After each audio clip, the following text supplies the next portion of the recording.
connecting to the internet. Internet. Networking software. World Wide Web thing on a computer today. Computer. Netsurfer Pro. I was going to do the intro to the episode, but Galen's not here. We've got the Netsurfies to do. We're late, and he's getting it later? Where is he? Fine. I'll just call him. Yo. Bring. Hello, this is Galen. Yeah, where are you? It's Netsurfies time. Oh, Matt, my old friend. Yeah, I remember when we used to do the Netsurfies. That was such a good time. Used to? It hasn't been that long. Yeah, you see, I've kind of struck out on my own. Are you breaking up with me? You breaking up a podcast with me? Never. I am breaking up the Netsurfies, though. Oh. Yeah, see, me and all my other bigwig friends, Jason Statham, Realistic Mario, Cypher from Valorant, others. Didn't Realistic Mario die last year? He did. We're having an in memoriam of him. Oh, okay. Should I be there?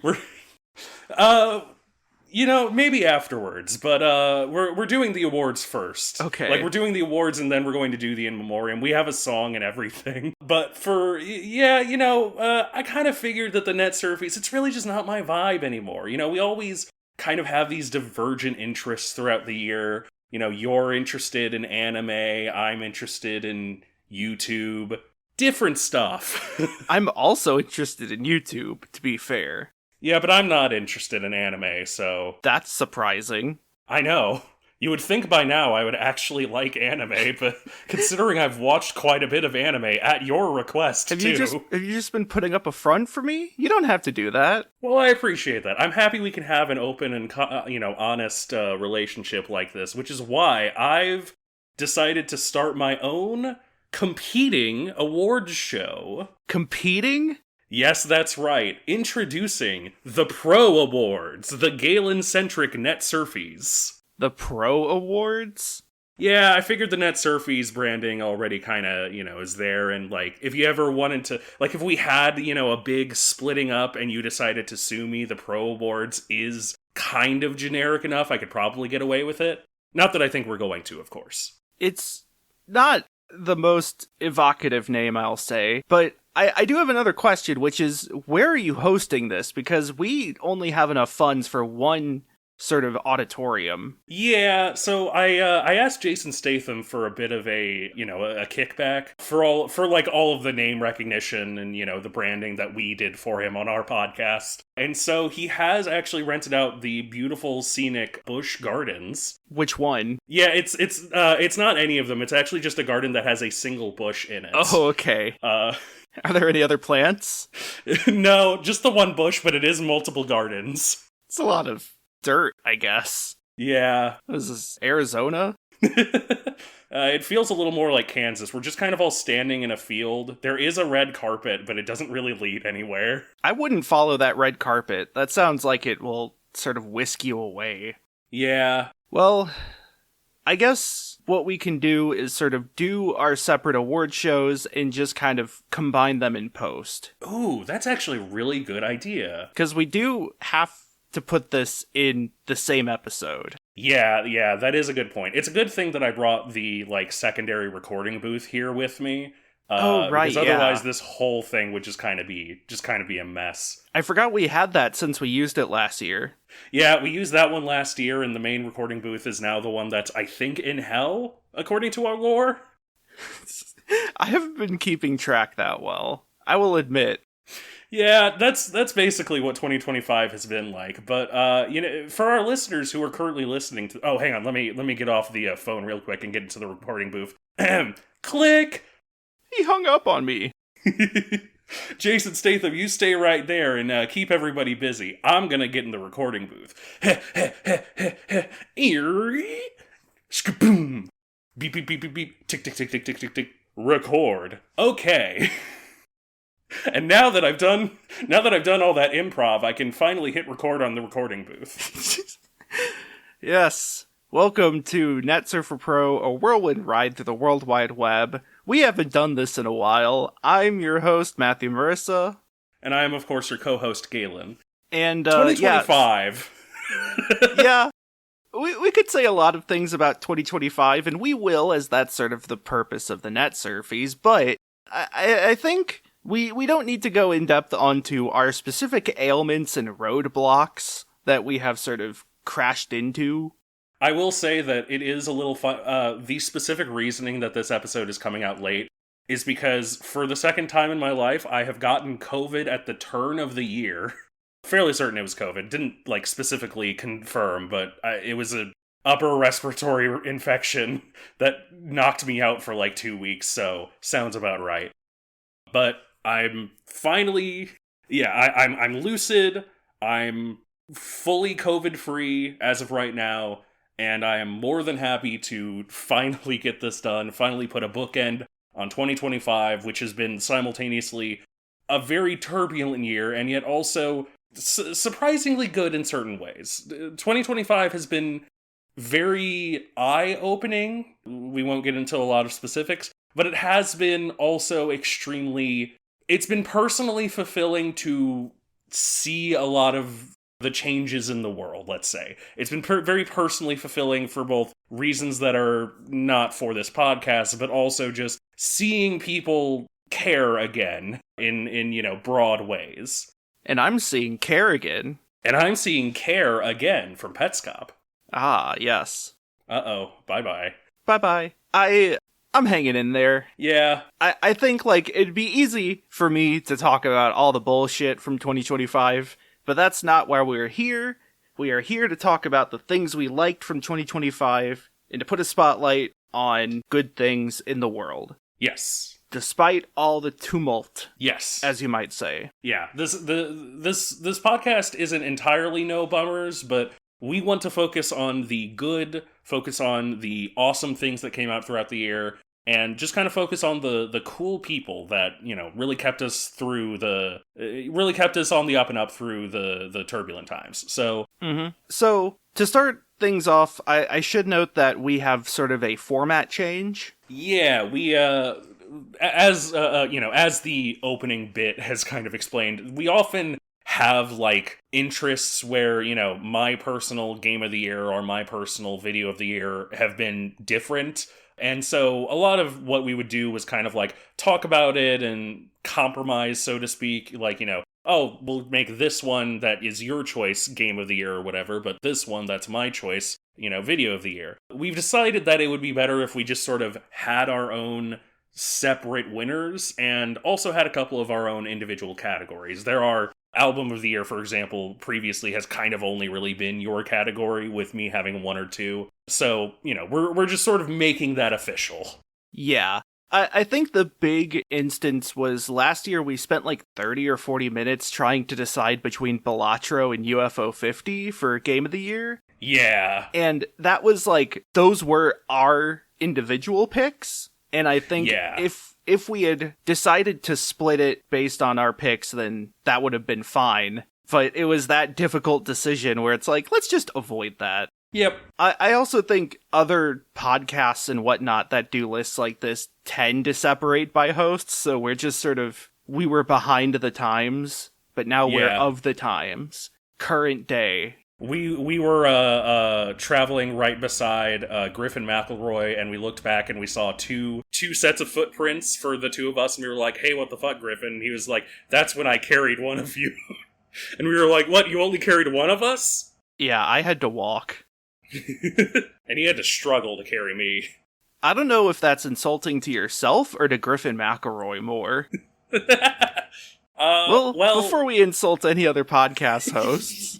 Let's get on to our first category, shall we? Yeah, this year, as always, was a pretty good year for YouTube. A lot of good YouTubers, a lot of good edited content, and we have sort of truncated the best, longest, and the best edited content into just best edited content as a category, because a lot of what we were interested in was long this year. Long is kind of the game of YouTube in many ways. And also, in previous years, the long content was made to include things like live streams, but there hasn't been as many notable long live streams that were like big events that weren't also reoccurring events. Yeah, there's no, like, the Northern Lion dollhouse. Yeah, though, what if? But no, we can't put Desert Bus for Hope and AGDQ on the list every single time. Also very true. That would kind of dominate the list pretty much every time. And so, with that in mind, let us begin our first category. The Yu-Gi-Oh! Iceberg, Parts 1 through 5, by Bumbles McFumbles. Technically, this isn't over yet. This hasn't been completed, but this is by a previous nominee for Best Small Creator, Bumbles McFumbles.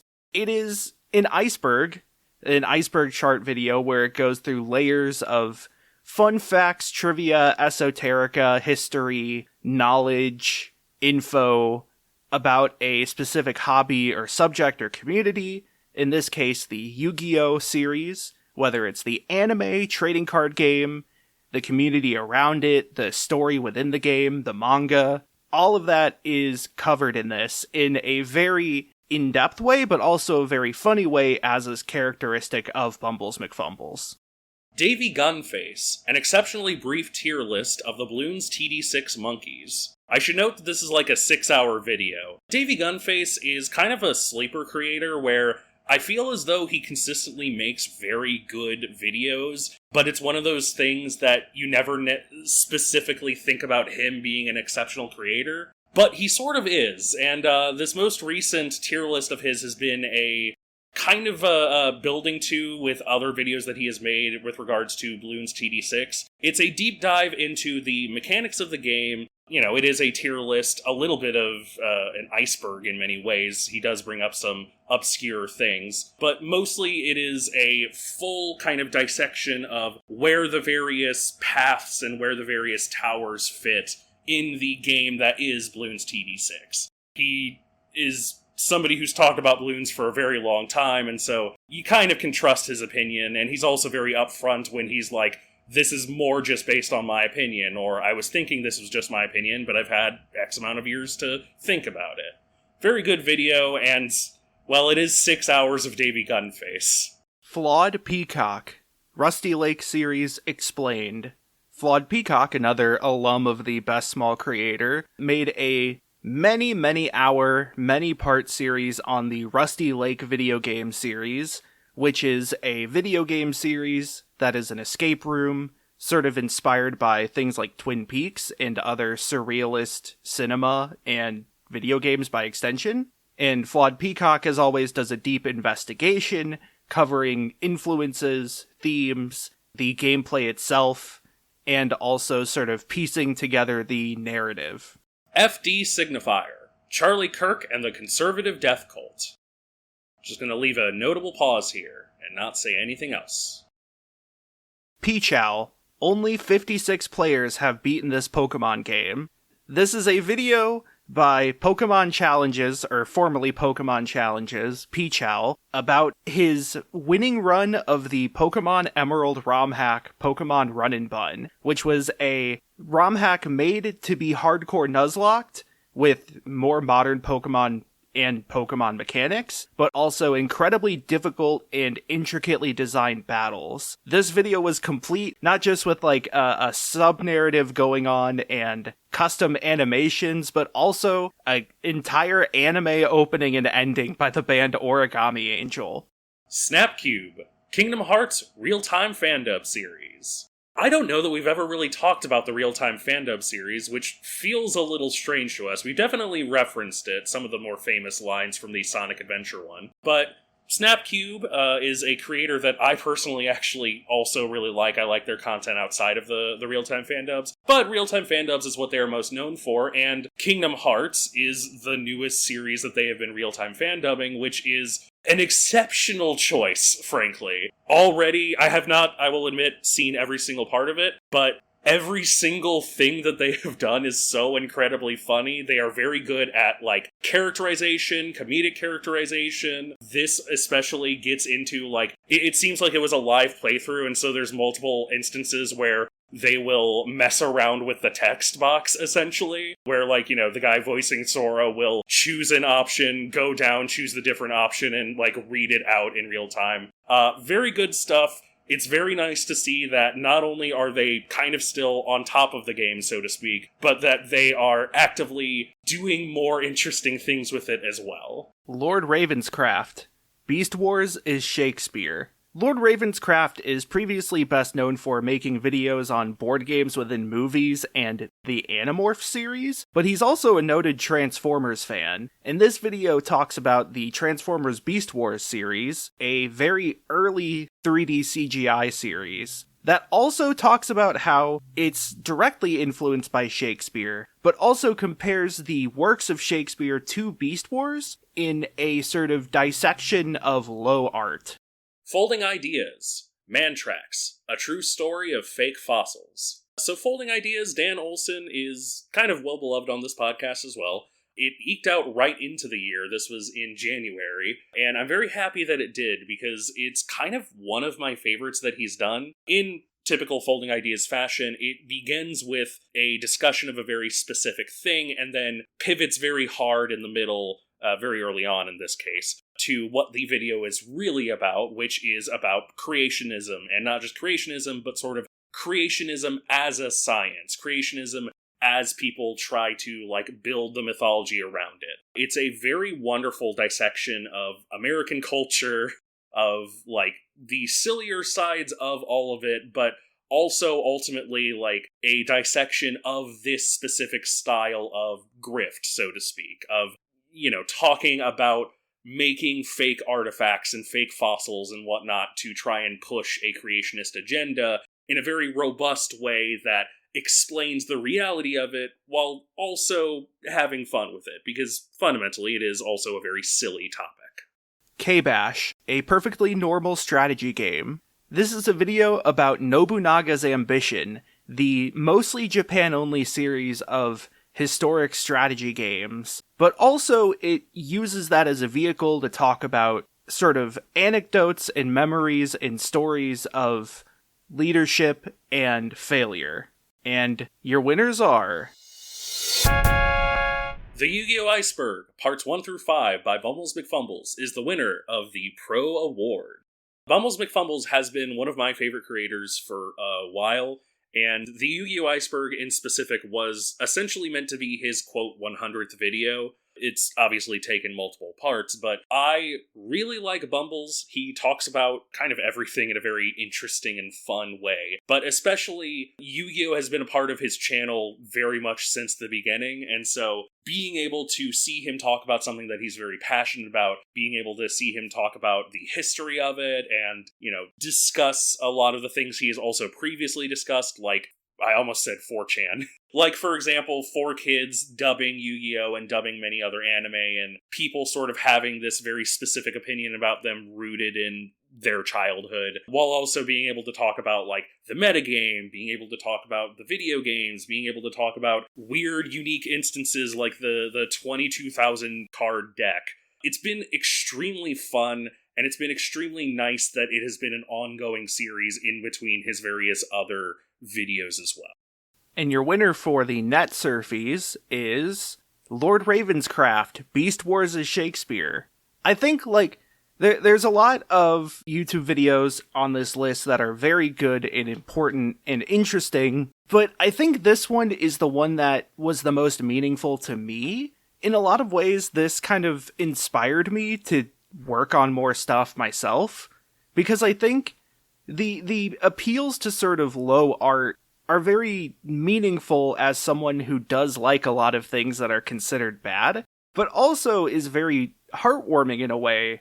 I think especially in an era where people chase perfection by using AI for shitty reasons, people forget that there is always going to be things that are structurally bad or technically bad, but might also contain gold. And that's just how art is. I think this is a very positive outlook on art that this video provides. Also, hearing a Transformer talk in Shakespearean English is very funny. Yes. It's a very good, like, message, especially in the year 2025, to discuss that, like, I would so much rather watch an imperfect piece of art made by somebody who I know was trying their heart out than watch a very perfectly made piece of slop, piece of AI, capital C content. I also think that there's a lot of videos that do a pretty good job at analyzing things like themes, but this video feels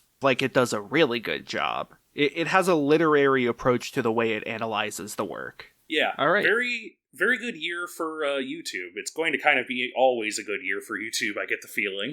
And speaking of YouTube, we have another category that is mostly YouTube, that being the small creator. As a general reminder, the small creator in this instance typically means either less than 100,000 subscribers on YouTube. You could very much argue that that is not actually small, but, we have to have a limit somewhere. Or somewhere around like a 10,000 mark or 100,000 mark on whatever applicable platform they are. I think everybody on here is YouTube this year, but that's sort of the limit, is we want to be able to highlight specific people that have less subscribers than people who are considered big successes. And your nominees for Small Creator of the Year are The Jam Podcast. That's JAAM. The Jam Podcast is a podcast that was created by a number of young black men who are primarily, I believe, like TikTok creators, I think Instagram influencers. Some of them have been doing other things, but mostly who I knew from that podcast was JJ. I followed him on TikTok back when I didn't delete TikTok because TikTok is kind of a terrible thing. But JJ is the one who was on that podcast that got me to listen to it. And it's been extremely, extremely nice. They've had a lot of somewhat famous people on. I think they had Hassan on. I'm fairly certain that they might have had Chance the Rapper on, or they talked about Chance the Rapper. They've had a number of notable people on, and it's extremely nice to see, especially young black creators, like, really coming together. It's a very political podcast. It's a very, like, culturally centered podcast, and it's very progressive. It, like, is minded with a mind towards, like, we want to put out good, positive messaging using this format. Punchy. Punchy is a YouTube creator and streamer and speedrunner. I believe that Punchy is somebody that I was kind of vaguely introduced to via Matt, but Punchy has been somebody that I've watched a lot recently because they've been doing deep dives into a lot of Japan-only video games or otherwise just obscure video games, and especially the one that has been on my rotation playlist is the one where they talk about the RPG Ancient Roman? I think that's what the name of it was. It's like an hour and a half, and it is a deep dive into a very specific, like, kusoge that was popular within Japan specifically. And we love kusoge here. We love our trash games. It was a very lovely experience, and I look forward to continuing to watch Punchy. They are still active, and they're still active on Twitch as well.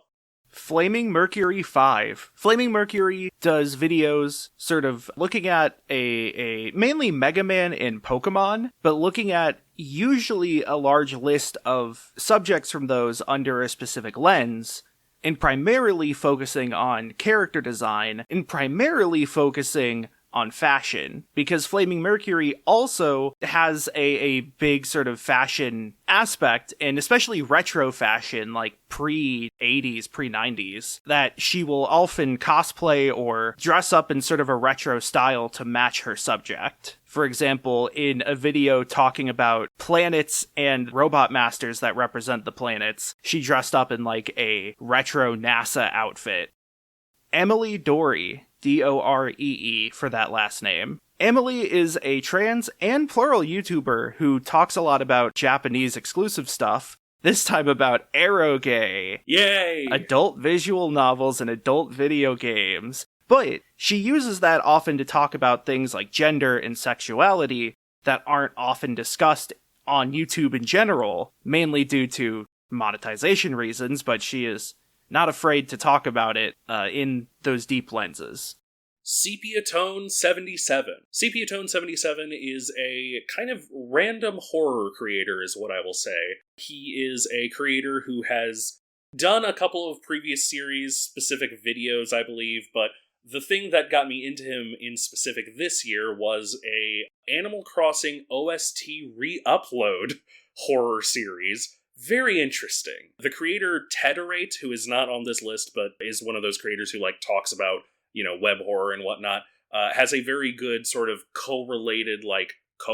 That's not the correct word. Collective sort of video about the entirety of it, but essentially it was an OST re-upload, or presented itself as OST re-uploads of Animal Crossing Wild World, the DS game, except that it would chop in spooky stuff, of course. Except that after a while, the story that was told was one of, erasing timelines or things getting forgotten, and the way that it expressed this was by literally taking down all the videos and then putting up videos that had the exact same titles but were categorically different. Very interesting style, very interesting, themes as well. He's gone on to, his most recent series is one called, Butterfly Rot or something. It looks to be also very interesting and a little bit creepy in, unsettling but not explicitly kind of jump-scary ways. Yeah, very good. Very interesting. Again, we love web horror here, and I really can't wait to see what he does next. Hungry on Plane. Hungry on Plane might actually break our set amount of followers or subscribers by this point, but when I put him on the list, he was in the target range, but he is actually getting fairly well known. Hungry on Plane covers professional Magic the Gathering games from years past, especially talking about the players themselves, their history, their playstyles, their decks playstyles, and deep metagame analysis of, matches that are tens years old. Katie and Catburger. This is a duo team of two VTubers, or a VTuber and her also VTubed mascot, the Catburger, that do, get this, video essays on obscure indie games, but with that sort of almost dialectic style where it's framed as a discussion between two different people, because it is. Suede.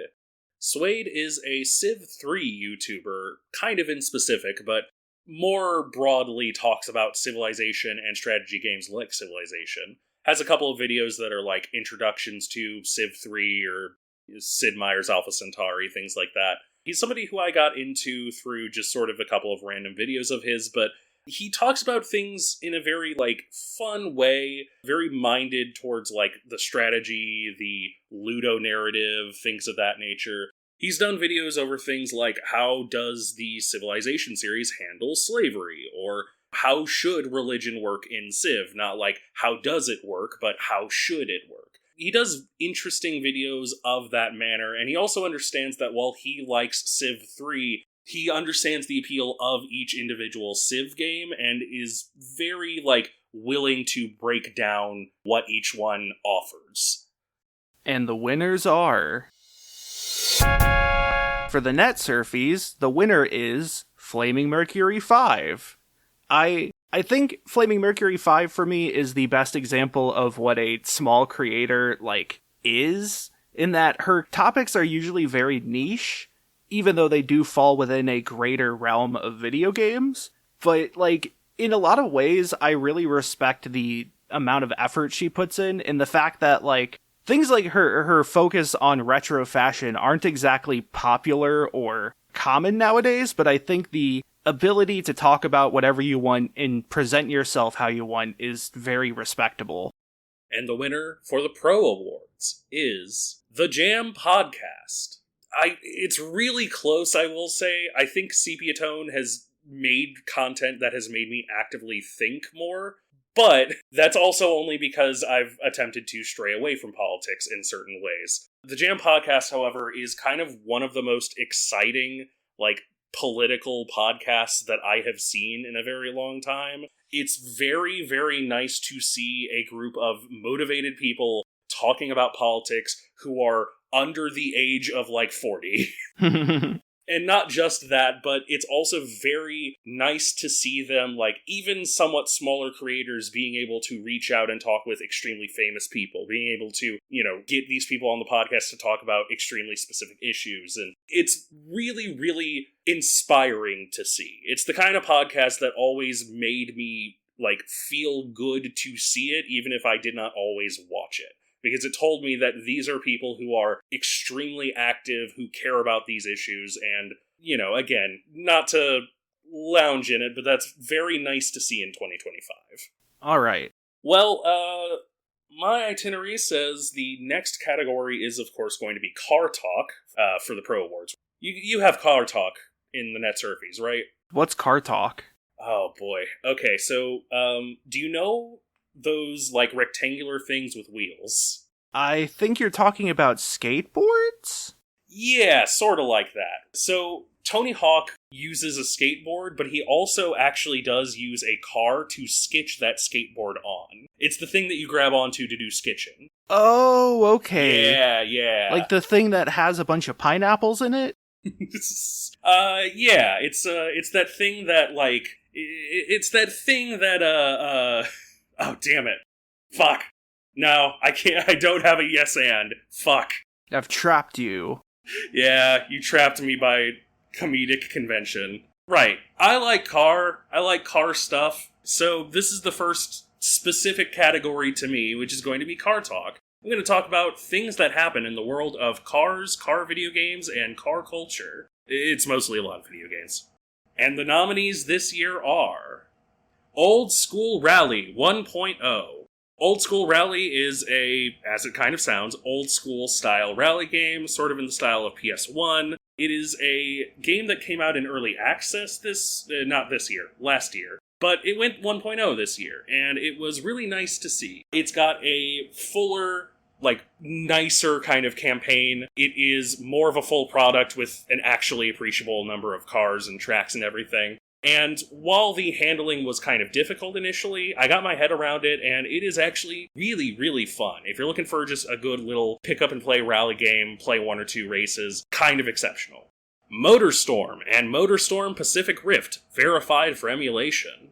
MotorStorm is a series that I believe I have kind of briefly talked about, because I want to say the Noodle video over it, the Noodle and Punk Duck video, was one that I talked about on this podcast before, but it is a racing game series for the PlayStation 3 that, obviously because of emulation, was not fully able to be played until this year.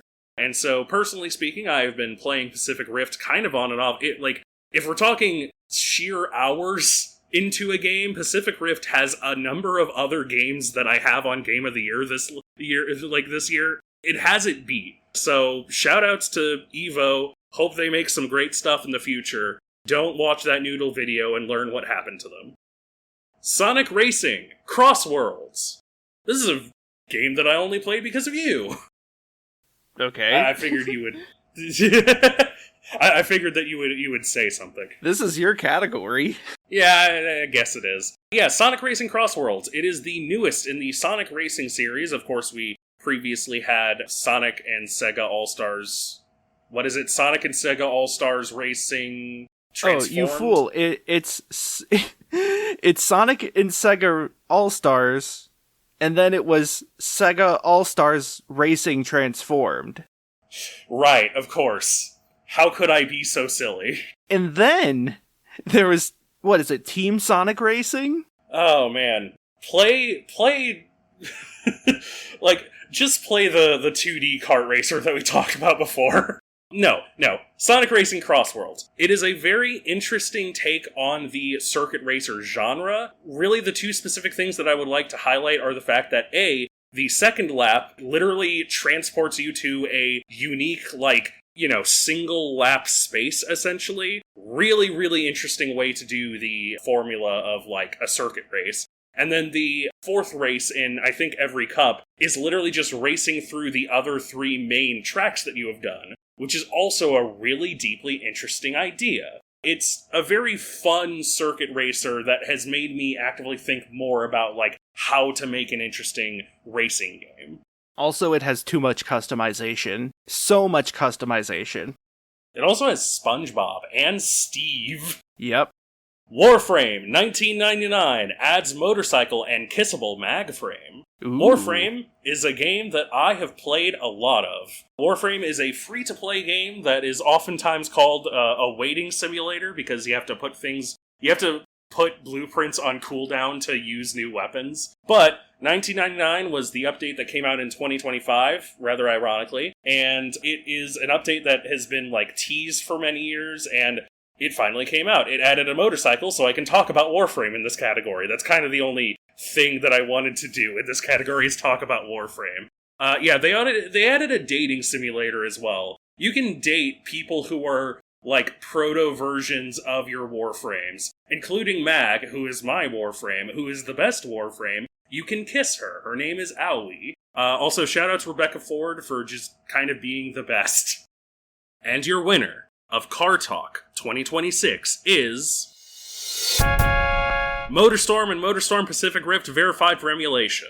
Emulation, in general, is kind of a wonderful thing in my mind, not just because of the fact that you can now play these games for a console that you probably don't have, or a console that came out well before you were born, but also because it is a fundamentally community-focused and people-focused thing. The fact that MotorStorm and MotorStorm Pacific Rift are playable now means that people were actively trying to get them playable on emulated software, because while PS3 emulation, Xbox 360 emulation is significantly better nowadays, it's still not perfect. And so, I know that MotorStorm Apocalypse is not fully playable yet, for example, but it's just sort of really nice to see that there is a community of people who still cares about this era of gaming. We've basically solved PS2 and GameCube and obviously Wii emulation and whatnot.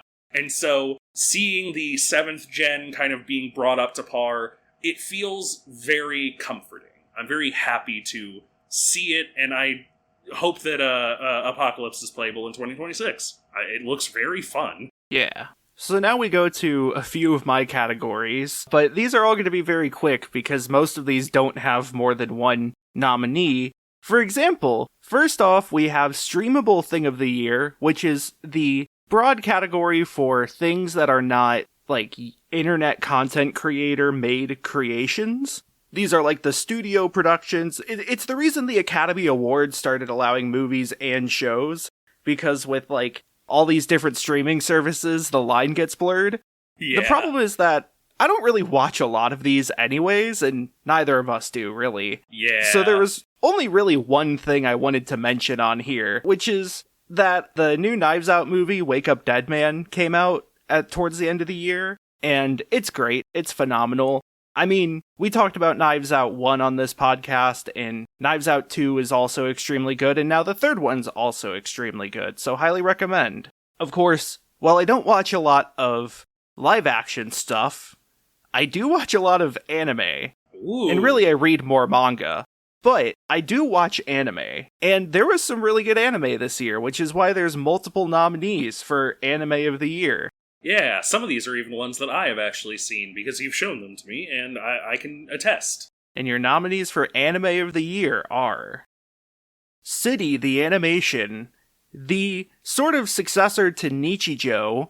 City the Animation is a comedy involving a lot of different vignettes of characters around a town, or I guess a city, but the entire staff from Nichijou, from Kyoto Animation, all got together and led to a series that is incredibly funny, incredibly heartening, and also incredibly impressively animated. Turkey, Time to Strike. I don't want to spoil too much about this series, because the premise is kind of incredible, but you don't want to spoil it, but let's just say it starts out as a bowling anime about people bowling, like a bowling club in high school. They go bowling. But then something happens at the end of episode 1, and that something is the reason why it's on this list. In terms of, emotional impact, I would probably put it somewhere on the same level as the episode 1 of Oshinoko. Momentary Lily. This is the newest original series from Studio Gohands, creators of such hits as Handshakers. God. Momentary Lily is interesting. It is a stylistic nightmare that is like horrific and beautiful to watch, but not really intentionally. And it has this like really avant-garde, esoteric sci-fi story that also takes breaks to just do a cooking show. In like, the dialogue is all fucky and weird, and it's beautiful. It's like so bad it's good to the nth degree. Sonda. What if there was a kid who could turn into Santa? This is the newest series by Studio Science Saru, who has done a lot of my favorite stuff, including a previous episode, Keep Your Hands Off Azoken. Sonda is really, like, it made me cry multiple times. That's what I'll say. It's another one where, like, I don't want to spoil much because there's more than just the premise of kid becomes Santa and fights with Santa superpowers, but, like, going too much into detail would kind of ruin it. It's great. It's beautiful. It's interesting. To Be Hero X. I believe this was a Chinese animation, but it is a superhero story, yes, and it does do the sort of corrupt superheroes that has become very common, I guess. But what really makes To Be Hero X stand out is that practically every episode is in a different animation style. It is a multimedia kaleidoscope, very interestingly well animated. And the winner is Sonda. I was originally going to give this to City the Animation, but Sonda is kind of incredible. It does feel funny that I am giving it to another Science Saru project, but like, I think Sonda, other than the fact that it made me cry, which is not something much media has done in the past, like, 20 years, I don't know, like, it has fantastic animation and direction. Its soundtrack is wild. It does, like, this, I don't remember what Christmas song it is, but it does, like, this minor key Christmas song version whenever there's something dramatic happening.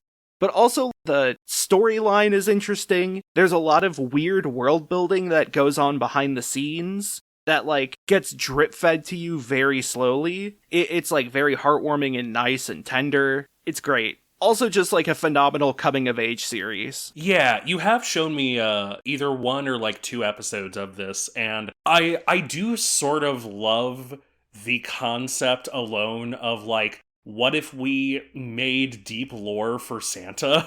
You know? It feels like looking like they opened up the toy chest of all of the, like, public domain things and were like, yeah, we could do something interesting with this. But hang on. Oh, thank you very much. I'm sorry. I just actually got the Pro Awards winner for Streamable Thing of the Year. Oh. It was just handed to me. Thank you very much, Jason Statham. It says, the last season of Stranger Things. Damn. We gotta stick with that, really? It's the only thing on this piece of paper that I've been... alright, whatever. Shout outs all the guys from Stranger Things. I look forward to the things that all those kids do now that they're like 24 years old. Don't you love seeing child actors grow in real time? No! I know, it's scary. So something less scary is the companion piece to Anime of the Year. On my stream, I tend to talk about the new manga within Weekly Shonen Jump, because Weekly Shonen Jump officially English translates all their stuff, so it's like no reason not to check out the new things. And usually about maybe once a month there's a new batch of new manga, maybe once every other month. And I like to look back on all the new manga that entered Weekly Shonen Jump for that year. So this is, of course, the Matthew Marissa's yearly monthly, weekly Shonen Jump. And the winner for that is Someone Hurts, a manga about 2 kids who are very funny and listen to a radio show that does, like, answer submissions. This is apparently enough of a common thing that it's the basis for 2 manga in Jump. There was also the Shoha Shoten, but Someone Hurts is like this really lighthearted sort of slow burn rom-com it's not like enemies to lovers slow burn, it's just like friends to lovers slow burn. And it's very funny. I think the translators do a phenomenal job at conveying puns and references and jokes as best as they can. And like, I caught myself laughing out loud multiple times to this, which doesn't happen often. So big recommend to it. Hell yeah. Also, what's really fun about it is whenever the radio hosts give like the prompt for these joke submissions, people will, in the comments for the manga, make their own jokes to submit. It's not like they read them, it's just a fun community thing. That is very charming, actually, yeah. Oh, hang on. I'm getting another piece of paper for... apparently we actually have a winner for the yearly, monthly, weekly Shonen Jump as well. It's Stranger Things Season 8 again. Season 8. That was the newest one, right? I don't know, actually. I don't think anyone knows. I can't even, like, call you out. Yeah. I would love to see a Stranger Things manga adaptation the way they made a Sherlock manga adaptation. Oh, man. That's all. Yeah. Well, yeah. So, we should probably go ahead and poke our head out of the year, all the good things of the year for just a second. We should probably look at the dumpster fire of the year. Us. Wait. So dumpster fire of the year, if you need a refresher, is not about actually, like, terrible things. I think that we would have a huge list of actually bad things that happened last year. Yeah. It is more so the concept of the dumpster fire implies warmth around the garbage. It is about the things that you can sort of look at and kind of laugh at or perceive without having to, deal with a very big injustice or any of that, because there's a lot of that. Yeah. We do have essentially two winners for this, because we do have an honorable mention. Yeah. So the honorable mention for dumpster fire of the year is the Magic the Gathering Spider-Man set. This is one of the biggest things no one asked for in the history of Magic. It's a terribly performing set that did not sell well. It was a Magic set that was meant to be about half its size before they had to turn it into a real set. It is the least fantasy Magic set. It is very convoluted with, it feels incomplete in a lot of ways without enough mechanics to make it a full set and without enough of an identity to make it a full set, with a ton of cards that are way too wordy and convoluted for the sake of flavor, but end up just kind of being weird to play. And to top it all off, the cherry chip top is that due to weird licensing agreements and contracts, they could not have any Spider-Man branding for the mobile app Magic the Gathering Arena, which is a huge part of Magic nowadays.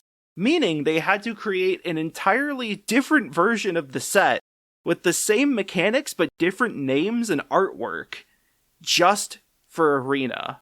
They almost could have saved this if they just used a bunch of Spoderman art. Or Batman Piderman. I will say that as a former nerd store worker who worked during the Lord of the Rings rush, which happened right after all of the fuck wizards thing, and very much showed that it was fuck wizards, but also please hand me this box of Magic the Gathering, it feels a little good, I will say. Feels a little good to see wizards take an unequivocal L. It's also funny because the Final Fantasy set was one of their best-selling sets. Yeah. It, did numbers and was highly well-regarded, plays well-received by the player base. Their Final Fantasy set nearly got me back into Magic. It is the closest that I have been to being am I going to spend money on Magic the Gathering again? I want that Emmett Selk card very bad. I would really like Emmett Selk Unsundered. I literally remember saying in a Discord chat a year before it came out, if they make an Emmett Selk card, it has to be called Emmett Selk Unsundered, and they did, and it's good. And then after that, they made the Spider-Man set.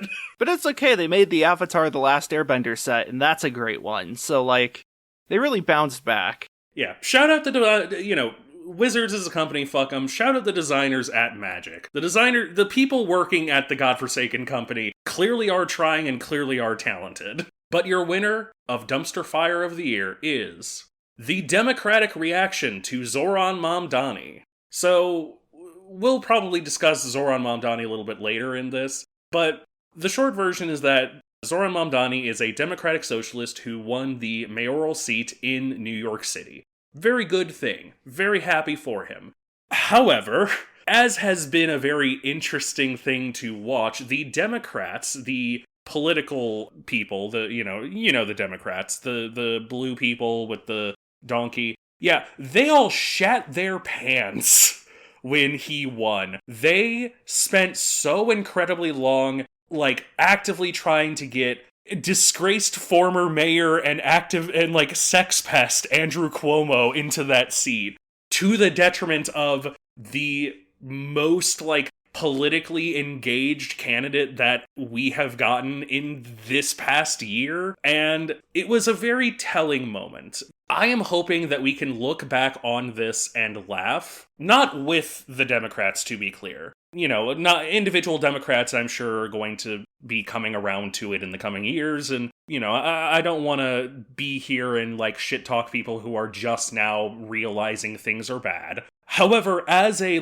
organization, as a political entity, the Democrats have entirely made their personality and their entire, vote for us campaign basically just being exactly one step to the left of the Republicans and going, you better vote for us or that guy's gonna be worse. And so seeing, the biggest momentum and, some of the most actively interested and invested people have been in politics in so long, and seeing, a socialist Muslim from Africa win the mayoral seat in New York City, the biggest city, probably the most important American city. It's been both extremely nice, but to focus on the dumpster fire part, it's also been very funny and, again, very, telling and infuriating in many ways to see every single Democrat, so many establishment Democrats, so many people who have never really served the people and have only ever kind of wanted the people to shut up so that they can keep giving kickbacks to the rich,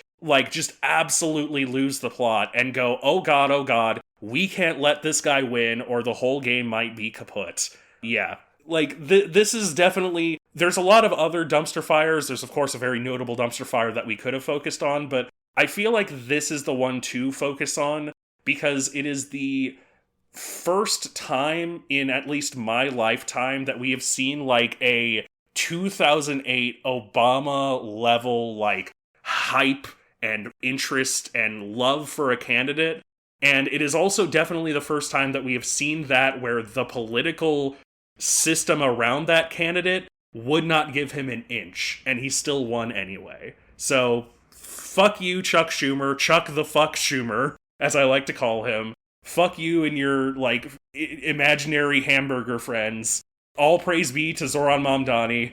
Looking forward to that, getting wafted down here in Missouri. Wafted? Yeah, it's Missouri. They're not going to, they're not gonna come here and, inject it into us. It's just a strange verb choice. Yeah, I don't know. That's more or less that's my feelings on all politics at this point. It's all a fart. Like politics. Am I right? You are right. More like political farty. Okay, so next up is Album of the Year, which is another one where I'm the only one who has anything to say about it. But I'm gonna be honest, I still don't know what my Album of the Year is. And also, I'm getting very tired, so I am going to speedrun through the nominees for this. I'm not gonna really talk about them. I think other than, I don't know, I don't think I'm gonna talk about them, and then I'm gonna say which one is the one that's most likely to be my nomination. I mean, there's just been a lot of pretty good music, but nothing that's been a super blow-away 10 out of 10. There's also been a lot of disappointing music, to be fair, but... Music critic that I follow, Todd in the Shadows, I think has consistently been on the, music is less and less relevant sort of take for a while now, and this year was one where he was we've had a lot of very high-profile things in music, obviously, but it is a continuing trend. That said... I don't even know if I agree with that, but that's neither here nor there. I think my point is less about the culture of music and more just that of the artists that I listened to, there weren't any super standout albums. Which, I mean, not all art can be a 10 out of 10. Just to go over them, the nominees for Album of the Year are Coheed and Cambria, The Father of Make-Believe, Stomach Book, Goodnight Hypnopomp, Jer, Death of the Heart, Dance Gavin Dance, Pantheon, Hitorie, Friend Chord, and Joey Valence and Bray, Hyper Youth. And the winner for the Netsurfies for Album of the Year is Stomach Book, Goodnight Hypnopomp, which I believe makes the Stomach Book's second Album of the Year in a row. Yeah, because Sophomore Slump Cow Thump was last year, right? Yeah, I almost feel like I don't want to give it to them because that feels weird giving an award to the same person twice in a row, but that's for no actual logical reason. I think their album was just the most evocative and interesting for me of the ones that were new this year that I listened to. I know there's a lot of other contenders that I just haven't gotten to or aren't into that like genre, but personally, not all years can have a 10 out of 10 album. I don't know, maybe it'll change next year. I mean, maybe it'll change next week, which one I thought was last year's Album of the Year. Hang on. Oh, I'm getting handed another. All right. Oh, god damn it. Not another. Album of the Year, this better not. Oh, thank God. Okay, it's not, well, the good news is it's not just another bit about Stranger Things. The bad news is that apparently the Netsurfies Album of the Year is the Taylor one, and I don't know how I feel about that, considering it was... How are you getting communiques about my awards? Yeah, I don't know. Jason Statham just keeps handing me all of these letters. But that one was for the Netsurfies, not the Pro Awards. Yeah, to be fair, it doesn't actually say Album of the Year, it just says Taylor Swift's new album. He might have just wanted me to talk about Taylor Swift's new album, the one where she talks about internet trolls. Is this like an ad spot? Oh, it is an ad spot. Oh, jeez. Man, I sure love Taylor Swift and her new album with The Fate of Ophelia, where she talks about Travis Kelce in a weird way. And I also love the one where she talks about Travis Kelce in a weird way. All right, I've used all the ad time that I need to. Why don't we just get to the next... Yeah, we should get to the next category. There were a lot of surprises this year, and so that's what the category is. Surprise of the Year. This is the one where we talk about surprises of the year. Yeah. This is just sort of like less categorized. There's a lot of individual things, but this is mostly just like things that we were not really expecting that were very fun. And your nominees for Surprise of the Year are Lacey's Webisodes, animated shorts from the Lacey Games series. Lacey Games, I don't know that I've talked about it at length on this podcast, but it is probably my favorite, like, web horror series. It may be a little more favorite than Petscop for me. It's a very lovely series that uses, like, mid-2000s Flash games, specifically mid-2000s girls Flash games, to discuss a lot of trauma, it's a horror series, so it discusses things that are very deep and cynical and the sort of horror of being a woman and growing up in this period. Very lovely series, very well done.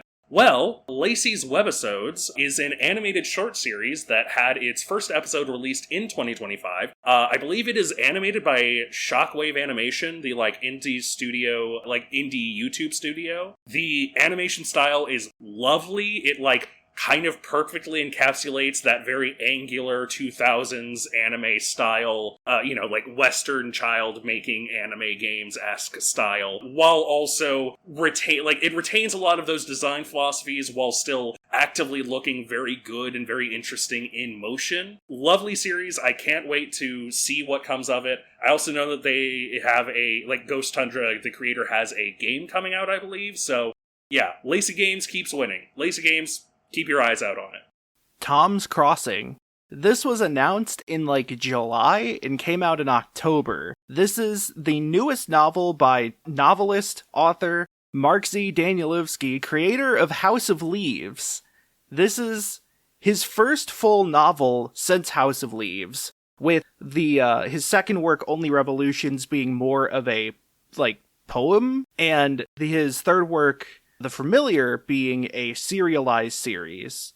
This is a standalone novel about horses, but also about death, and it's sort of a revival slash vivisection of the Western. Ooh. And instead of being like a format screw the way House of Leaves was, Tom's Crossing is just written in like thick, heavy dialect, in cadence, in accent. Very Twain reminiscent. Palworld X Terraria and Palworld X Ultrakill means Palworld stays winning. Friend of the show, Palworld, has kind of exploded in popularity in my household at the very least. Now that they've had a couple of updates out, myself and a roommate have been playing through it again, and I'm very happy. Unironically, I am so fucking happy that we, staked a non-zero amount of this podcast's, identity on Palworld, because Palworld as a game and as a property is a very silly property, but intentionally so. It's the game that sold itself as what if Pokemon with guns, the game. And the fact that it has gotten crossover content with Terraria and with Ultrakill is very funny. It was surprising. It was not the sort of thing that we were expecting, especially Ultrakill. What the Terraria has been in 7 other things, but Ultrakill? Yeah, I hope that Pocket Pair continue to make it into a good game. Apparently the, next update that we're getting is going to be a big, they have used the words de-jank the game update, so looking forward to that. But by and large, Palworld is just such a funny thing to continue to exist. It continually brings me joy to talk about Palworld. New Streetlight Manifesto music. This was going to be a new album. Streetlight Manifesto had not made an album since 2013, and there were rumors of them, and discussions of them, and announcements of them making new music for many years, at least 5 years, but nothing really showed up or cropped up at all. And they announced last year that they were going to release a new album that year, but then perpetual perfectionist Thomas Kalinoki delayed the album again, but he at least released 3 singles to their YouTube page, and those singles are pretty good. Especially shoutouts to Enormous, the 7-minute one that I think was the first that they put out. That one has been on my rotation playlist for a hot minute because damn, it's good. And your winners are... The winner for the Netsurfies is, before Jason Statham gets anything out there, I gotta say this, the winner for the Netsurfies for Surprise of the Year is Tom's Crossing. I think the fact that the Streetlight Manifesto music wasn't an album was kind of a downer, and it kind of, cushioned the surprise a bit, kind of nerfed the surprise. But Tom's Crossing is great. From what I've read, I loved it. It's a huge, hefty book, though, very heavy. But I did get a copy that's signed, so that's pretty fun. And your winner for the Pro Awards is Lacey's Webisodes. As much as I do love Palworld, Palworld's also already kind of succeeded, so to speak. Lacey Games, however, and Lacey's Webisodes continuing to get bigger, continuing to have more diverse things within the property, I guess, at this point. It's very nice. It is very lovely to see a small creator get good opportunities, and like I've said, Lacey Games is kind of my favorite, web horror style thing. Lovely themes, lovely art style. And so, yeah, I think that they very much deserve it. At the very least, I think that Lacey Games getting this is probably going to do more to get people to actively listen to Lacey's webisodes, or watch them, rather. You always say that people watch the podcast, and then you say they listen to webisodes. Are you sure you don't have your dictionary wrong? Yeah, I don't know. Jason Statham handed me a dictionary at the beginning of this, but it also just mostly says Stranger Things, the new one. Are you sure he's not an assassin right now? Trying to, sabotage the Pro Awards? Oh my god, I never even stopped to consider that. Nah, not Jason Statham, though. He's my beekeeper. My beekeeper would never. For the one bush? Yeah, for the one bush. 75 apiaries, one bush. Who will win? All right. So we have two more small categories beforehand, before we get to sort of the big ones. And the next category for specifically the Pro Awards is Game Complain. So this is a bit necessary to this bit is that there's this YouTube channel called Game Explain, like Game X Plain. You don't really need to know anything about it. It's just sort of a vague reference to that. Anyway. You know what's great is I only realized that pun right before you explained the pun just now. You know what? That means that it was a good pun, because he realized it before I explained it. So this is a category where we try to be positive on this podcast, of course, and I also don't necessarily want to spend a lot of time complaining about a lot of things, but I am going to allow myself just this one, because the winner of this year's Game Complain is Helldivers 2. Helldivers 2 is a game that I have talked a lot of positively about on this podcast, and I do stick by a non-zero amount of that. However, a non-zero amount of it was also giving the developers Arrowhead the benefit of the doubt. And to an extent, I also don't want to beat up on the developers, to be clear. You know, I don't want to be a gamer who just is like, oh, stupid devs, blah, blah, blah. However, there is also a limit to that benefit of the doubt, and basically every update to Helldivers 2 has been break the game, put out a paid war bond to give a couple of interesting new toys, usually like the one interesting toy you actually want, and then like 3 half-decent things, and then very slowly fix the broken state you've just put the game into. And on one hand, that is, of course, because of the release schedule. They have to sort of be thinking 1 month in advance for most of it. And so, sure, that's fine. I can allow that. I can afford them benefit of the doubt. They have, however, put out, like, they went on a break. They went on, like, a multiple month break to be like, we're going to scrub up the game, fix the bugs and whatnot. And they did do some amount of fixing the bugs. They did do some amount of reconfiguring the game. They have done unequivocally good things, like putting out a, 20 gigabyte version of the game instead of the 120 gigabyte version of the game that it used to be. However, at a certain point, I looked at my time of putting 250 hours into the game and realized that really only about 100 of those hours were fun and good. Helldivers 2 has remained on my favorite games list, and I don't think it's going to go off that favorite games list, but unfortunately, I've really just sort of run out of goodwill. I do not really believe that the developers at Arrowhead will fix the game, quote-unquote. I want to be wrong about that. I really, really want to be wrong. And again, I don't like shitting on the developers, but at a certain point, the Illuminate came out in 2025. The Illuminate is, like, the moment that I figured the game would be good, capital G good again. And for a little bit, it did feel like it was capital G good again, but a non-zero amount of that was also cope. It was me really wanting it to be good again, even though the Illuminate were also kind of a miserable enemy to fight on anything higher than, like, level 5. This is also still true of the bots and the bugs. I don't want to ask for free stuff exactly, but I've also definitely been of the opinion that, like, they've put out a bunch of paid war bonds, and every new paid war bond is another damn thing that I look at and go, yeah, there's like 2 good toys of this, and everything else is very mid. I really feel like when there is going to be like a big 2.0 update or whatever, when they put out another like big chunky war bond that's the main free war bond that everybody gets to plug away at, I will try and get into again. I might throw another $10 at it. I've thrown I've thrown a total of $70 at this game. I am somebody who really, really liked this game and really, really wanted it to be good.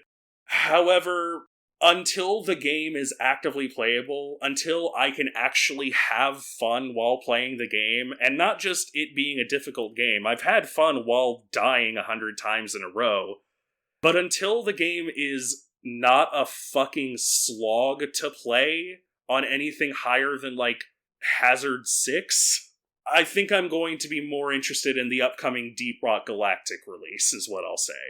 I'm more interested in the other games, and I'm a little less willing to give Arrowhead the kind of benefit of the doubt that I was way, way, way early on.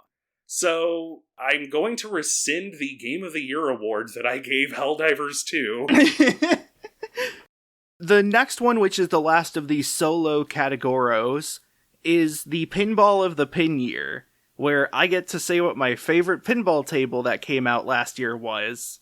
Honestly, hang on. I'm sorry. Jason Statham is handing me. It better not be Stranger Things. That was in, 2019. No, it is for the Pinball of Pin Year for apparently the Pro Awards. Oh, Jesus. It says the Harry Potter one with the bad AI art. Ugh. Ugh. Yeah, that could be my game complaint, is the Harry Potter Jersey Jack table, which already, Harry Potter table alone is shit. But then, it had AI, filtered art that used LLM to filter movie photos and made them look worse. Yeah. And it used AI, LLM image generation to make different, fill-in details that also look weird and, kind of gross. And it doesn't even play well. I spent $0 on it, and I still had a bad time playing it.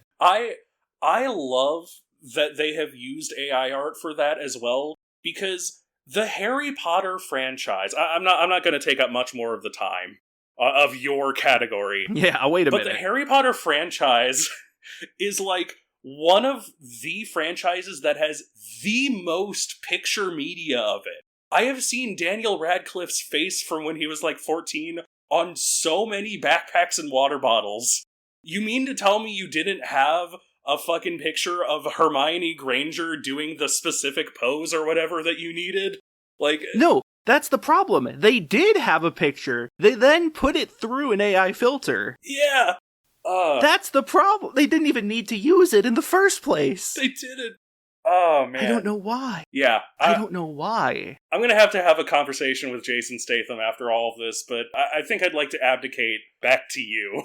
Yeah, so my actual Pinball of the Pin Year, Stern had a few stinkers last year. Stern's in a weird spot where they're kind of the most successful, but they've also had some poor quality control. And, that's with pinball being already a, very volatile industry due to the fact that it is all kinetic material slapping against each other. It's very easy for things to break, but Stern has had a lot of other issues with things like the plunging lanes and the plungers and stuff working right out of the box. So instead, I think the Pinball of the Pin Year goes to a new table from a recent startup. The table specifically is Dune, based off specifically the Dune movies starring Timothée Chalamet.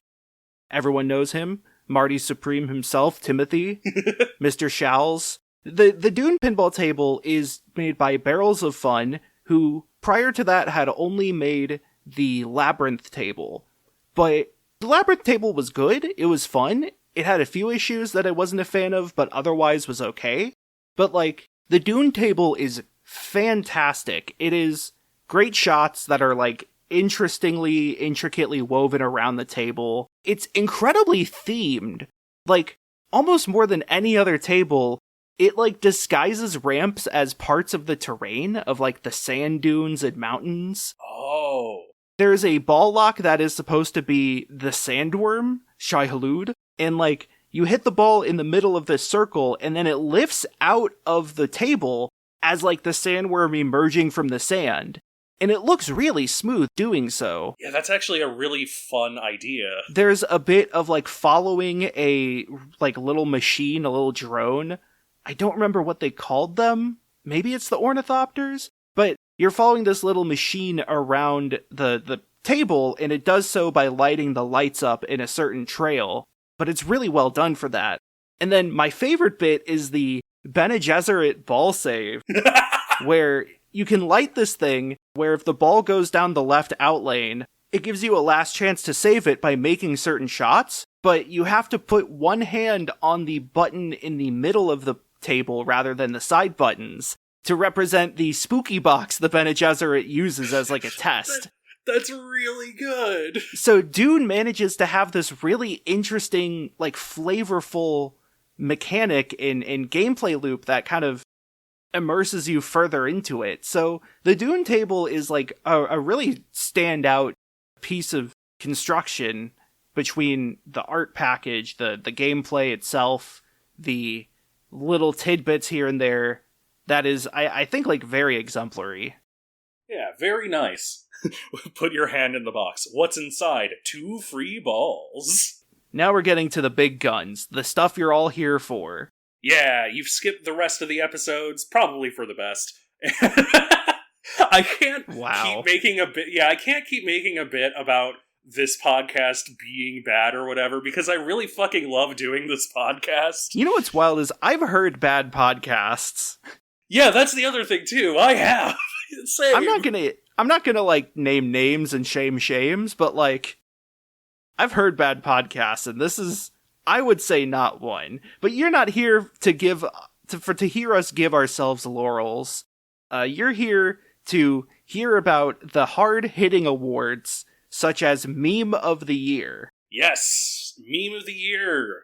This is interesting because I feel like there weren't a ton of ultra standout memes last year. Yeah, I always want to, assume that there was just something happening that I wasn't actively aware of. But yeah, memes as a whole, there were not as many immediate standouts as some of the other years. I'm thinking back to, like, Morbius. I'm thinking back to Goncharov, which was the same year. For, like, 2024, I'm trying to think of what 2024 had. Well, 2024 had the Triangle Factory. Yeah. Like, yeah, not as many sort of very big, like, very replicable memes with exceptional staying power, I'll say. I don't want to assume when it comes to memehood, but, like, yeah, it feels, I don't know. We still have had some pretty damn good ones, and so let's get into that. Your nominees for Meme of the Year are Minecraft movie quotes, such as Chicken Jockey or Flint and Steel. Can you please enunciate those in the proper manner? Sorry, yes, of course. Chicken Jockey or Flint and Steel. Good enough, yeah, good enough.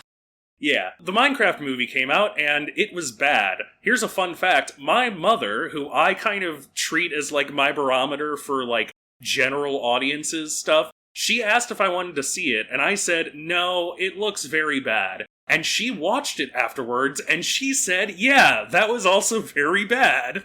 The Minecraft movie did come out. It is the Minecraft movie, and as such, a lot of people did watch it. Probably a lot of dads watching it with their children. And as such, the 2 standout lines and 2 standout things were, of course, the sound bites of Chicken Jockey and Flint and Steel. I really don't have a lot of other things to say about it, because it's the Minecraft movie. I've kind of said everything that needs to be said. I do want to add a quick thing, which is that, for me, the movie is very so bad it's good. And I think that's the same for a lot of people who quoted these, that, like, the line delivery is almost leaning into how bad it is. And those line deliveries in general are just kind of bizarre. Horse race tests. We did an episode on this, so I don't need to talk about too much, but big year for horses. Yeah. Horse race tests started as a bit involving short animations or simulations of images bouncing around a poorly drawn track, the same way like the DVD screensaver moves around, except it was then turned into horses, which people then, like, pretend bet on, and then gave personalities to, and grew a big fan community drawing art and making all this other stuff about horse races, quote unquote. 6-7. 6-7 is a late contender from the year, but it is I don't want to say it is meaningless, but I am fairly certain that part of the joke is essentially that it is meaningless. Much like E of yesteryear, the somewhat famous image of, like, Lord Farquaad's head with Markiplier's face on top of Zuckerberg's body with the letter E, and it's all deep fried. It is a meme that is kind of funny because it does not really have a meaning. It is just a, like, up-down motion with your left and right hands saying the words 6-7 in that specific cadence. But notably, the thing that you specifically said that really kind of put my mind with this meme is that it's sort of the first meme that Gen Alpha has come up with that Gen Z dislikes, or at least has, had a lot of people reacting negatively to, because it is quote-unquote meaningless. And that's a very interesting analysis of it, that, like, it's kind of the first Gen Alpha meme in specific. I know that, like, the term brain rot was one that people said in non-zero amount talking about 6-7. I don't think it's the first Gen Alpha meme, but it is interesting. Like, I mean, Skibbity Toilet was a thing. Skibbity Toilet was a thing. I always, I guess, associate that a little more with Zoomers, but it was, like, Zoomer and Gen Alpha. The Marrow Furnace. This is another very late contender. This was a joking video, I think a TikTok, of a guy just kind of casually asking a ChatGPT Claude-style AI of whether he should get one birthday cake versus another. And the AI goes into this, like, HAL 9000 AM style rant about torturing the guy who asked the question. Yeah. And it's so unexpected and also, like, pretty well written and put together. And for me, part of what makes it is how, like, normal the guy asking the question is, and how casual and, like, almost schlubby in a way his question is, but in an endearing way. I think it's a fun, like, sort of twist on how people view AI.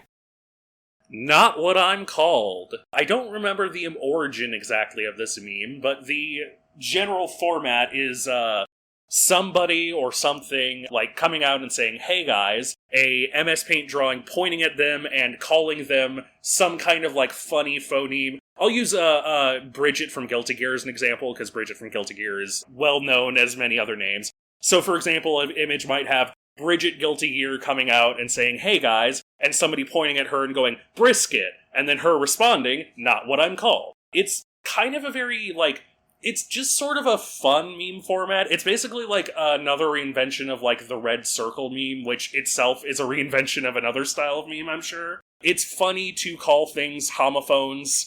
It's funny to call things the wrong thing. I want to add that I think the first one was Polybius, the arcade game. And it's somebody saying polyamorous. Yeah. So usually it's something that sounds similar and also usually has some sort of, like, romantic or sometimes dirty twist to it. For an amazing reason. I believe this was started by Dan Henschel. Yes. Who is sort of his own meme in a way, who often uses body paint to, like, create characters he'll then do sort of shorts and TikToks from. I think he's YouTube Short specifically. He does short form videos like that. And he's blank for an amazing reason is, like, a format he'll do where, like, he's blue for an amazing reason and he's in blue body paint in the video. And that just sort of spiraled into a character being a color for an amazing reason.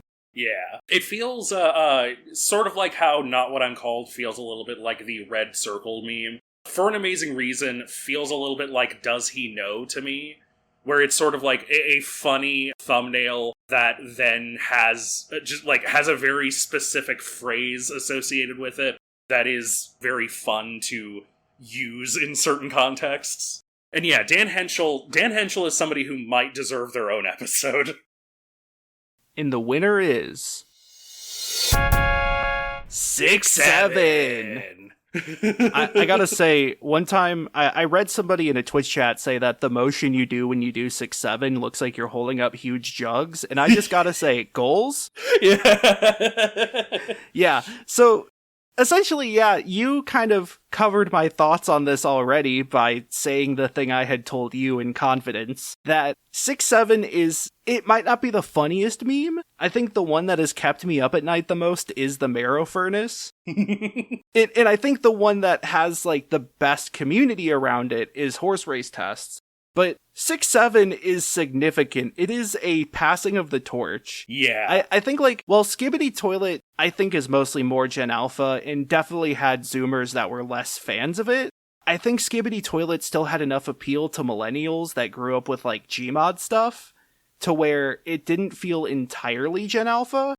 And even, like, you could view a lot of, like, mascot horror stuff as being sort of in the middle there. But 6-7 is so monumental in that it is the thing that people who used to be with it don't get. It is like, it's not just that it is a popular meme, but there is a significant, like, counter to it, you know, a counter group to it of people who loathe it.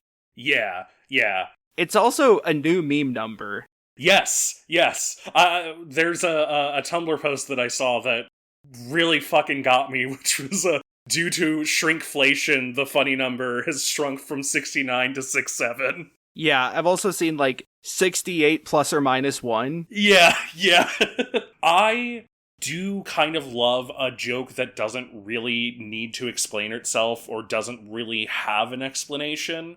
And 6-7 is just sort of a very funny thing to say, a very fun motion to do. And, like, the phrase brain rot, as I said earlier, like, is one that I have seen brought up a little more and talked of a little more in, like, both in the sense of, like, this is brain rot, but also in the sense of, like, brain rot as, like, the descriptor for like Gen Z and Gen Alpha humor.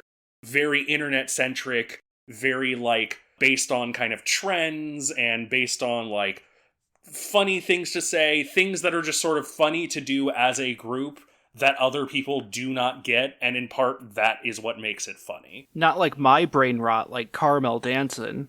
Yeah, of course. Or my brain rot, which was, of course, this isn't even a bit. The duelist that sprayed perfume on her cards? Yeah.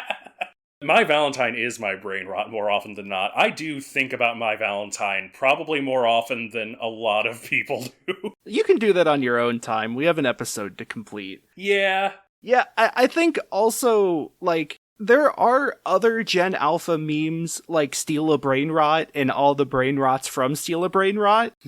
But, like, a lot of those feel very... They're, like, taken advantage of. They're opportunistic. Like you said, very trend-chasey. Yeah. And 6-7 doesn't really have much you can monetize. Like, yeah, you could make a shirt that says 6-7 on it and, you know, hold for applause. But compare that to things like mascot horror, which kind of is not only about being popular with kids, but is then about marketing itself aggressively to kids, appearing in Target and Walmart shelves and in mall kiosks.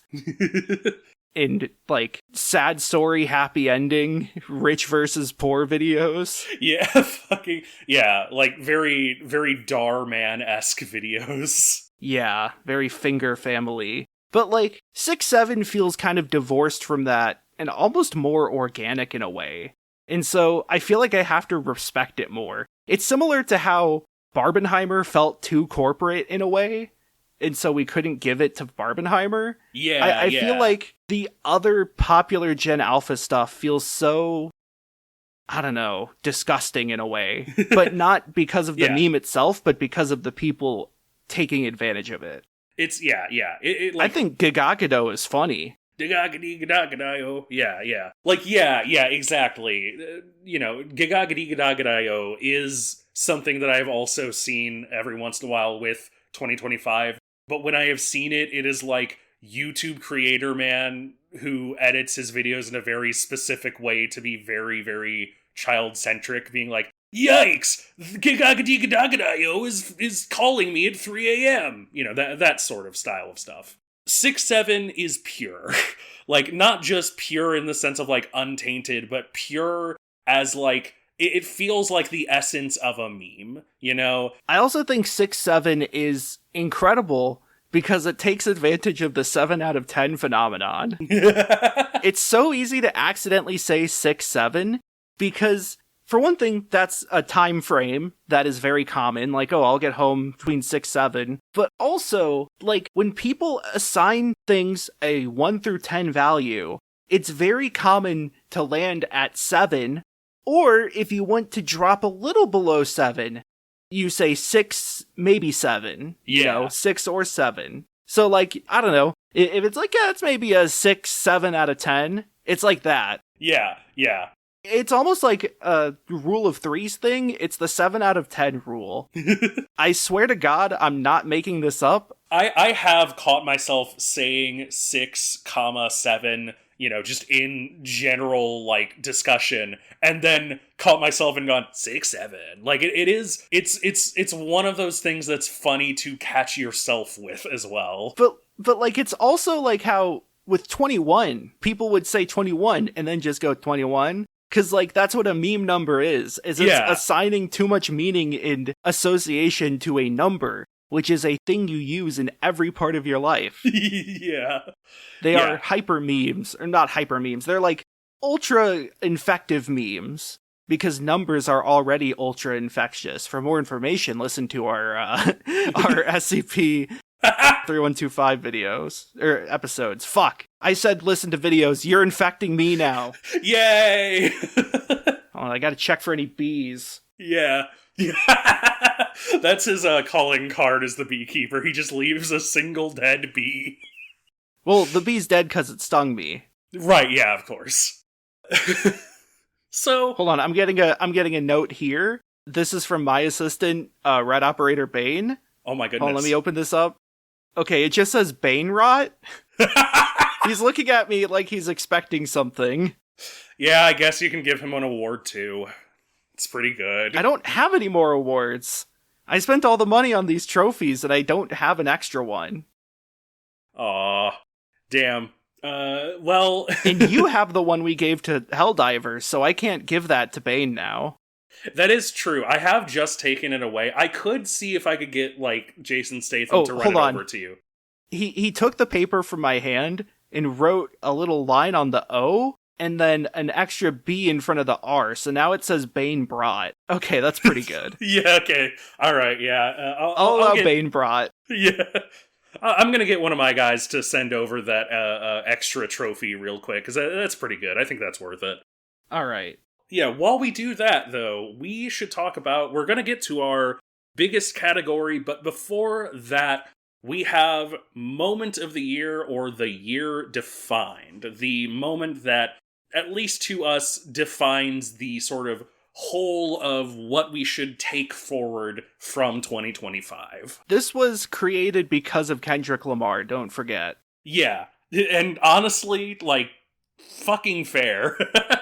Like, I still talk to people to this day who make jokes about, like, Drake and Kendrick's beef. So, yeah. But... this year, almost as important as Kendrick Lamar, it is Zoran Mamdani's win. We kind of already talked about this. Yeah, more or less.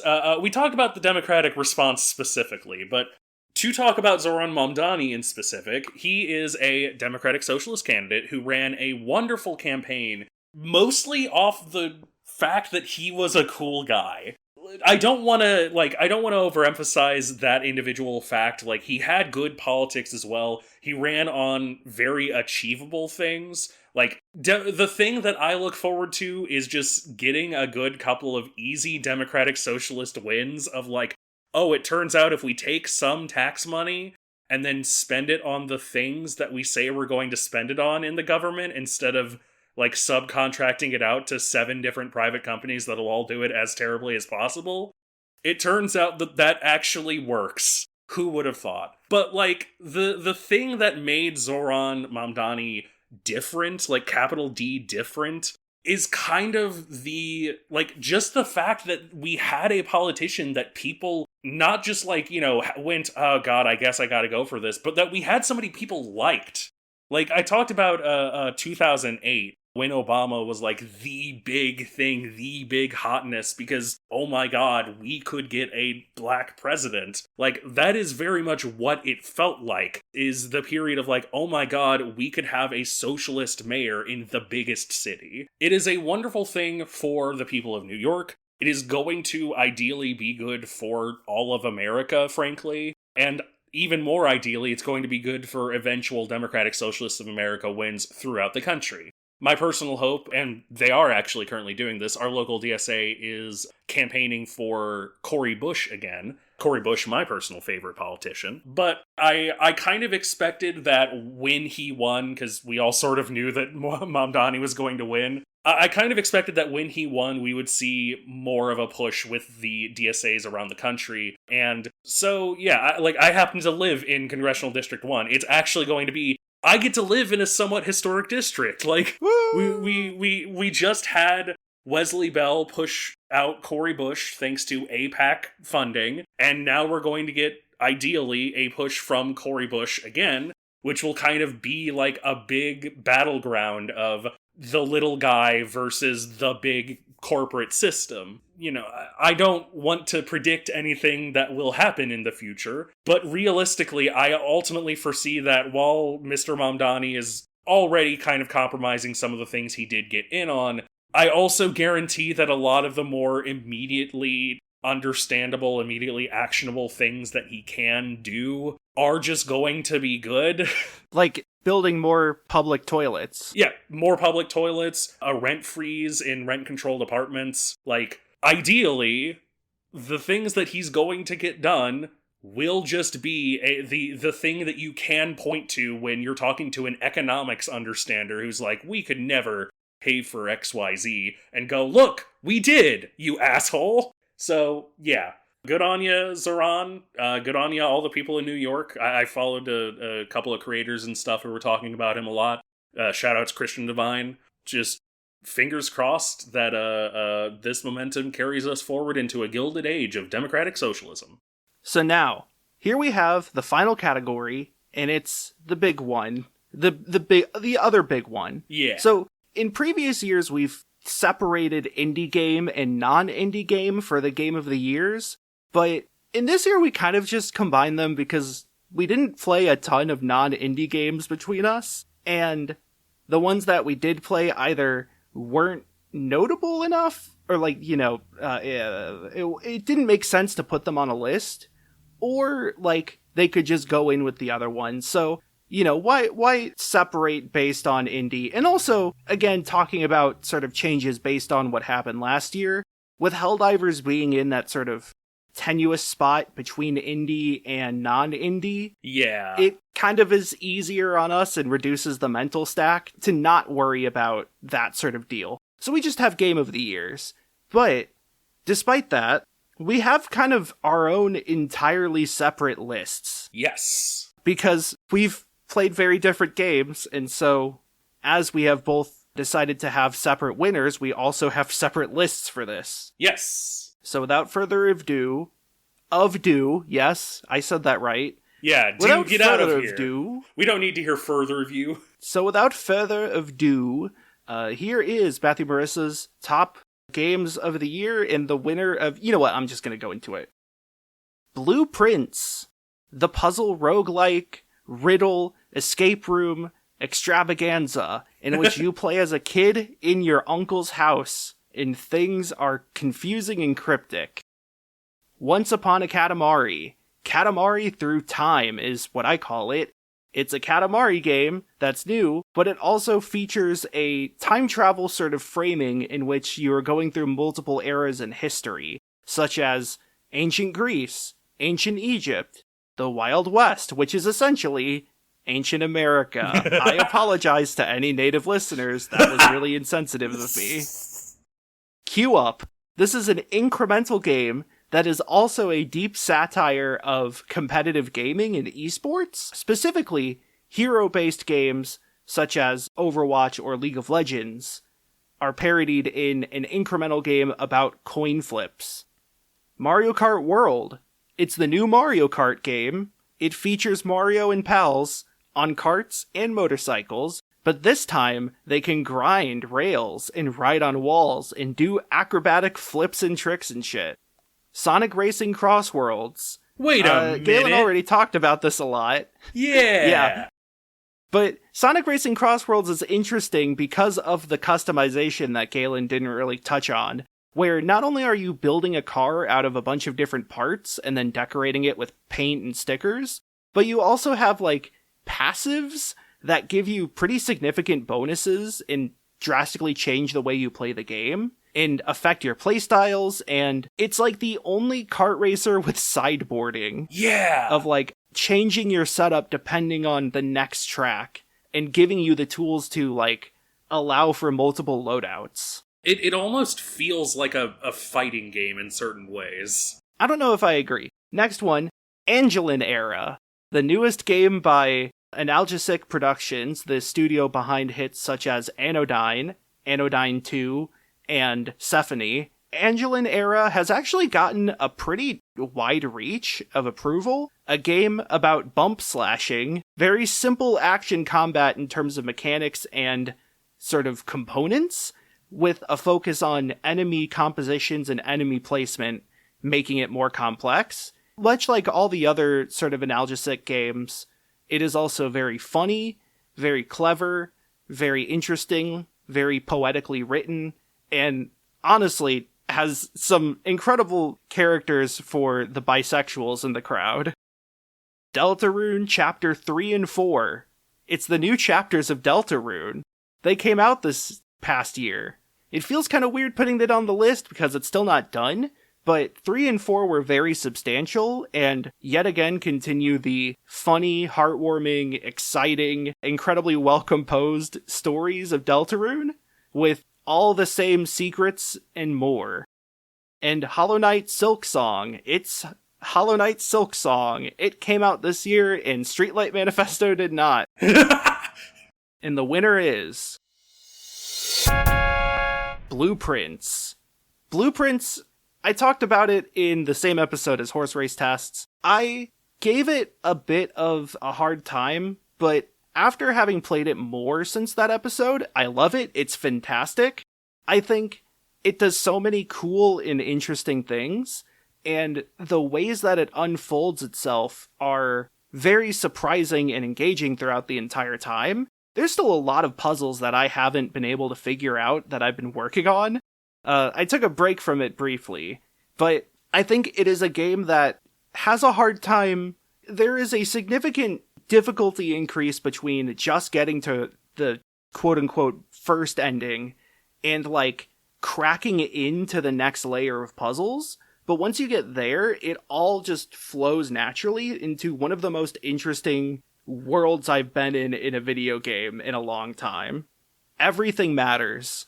That's all I'll say about it. I did really want to also say that, like, Angelin Era and Queue Up are both really good. Yeah. And so I haven't talked about this much on the podcast, but I am plural myself, and one of my headmates got really into racing games this year. And with this being a great year for kart racers especially, I do have to say that the three major releases, Mario Kart World, Sonic Cross Worlds, and Kirby Air Ride Deluxe, I think it's called. Kirby Air Riders 2? Air Riders, that's it. Yeah. Are all very good picks. Right. The joke that I made was that in following tradition of all cars, Kirby Air Ride has made its sequel even better by adding the letters RS to the end. It's a little car joke. I also actually do real quick want to shout up, queue up, shout down, queue up. I would like to shout out Queue Up on your list because Queue Up is one that I also quite got into. And the bleat skeet that I made about it that I will repeat here because I stand by it is that I don't know if Queue Up is my game of the year. It's not my game of the year. But Queue Up might be game of the decade. Like, it is such...